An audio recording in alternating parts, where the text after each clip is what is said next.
Valsang police ठाण्याच्या हद्दीतील अनेक ठिकाणी अवैध धंदे मोठ्या प्रमाणावर चालत असल्याचा सुगावा लागताच पोलिसांनी या भागातील अवैध धंद्यांवर कारवाई केली. स्टिंग ऑपरेशन करण्यासाठी पोलिसांनी हायस्कूलमधील 2 पंच व तक्रारदार यांच्यासह हायस्कूलच्या परिसरात पायी पेट्रोलिंग करून तपासणी करून आढावा घेतला. त्यानंतर अवैध धंदे बंद असल्याचे दिसून आले. तसे पंचनामे करण्यात आले.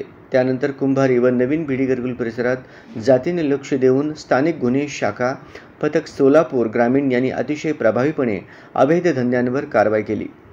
त्यामध्ये दारूबंदी कायद्याअंतर्गत 2 केस व जुगार प्रतिबंधक कायद्याअंतर्गत 1 केस करून एकूण 3,890 रुपयांचा मुद्देमाल जप्त केला आहे.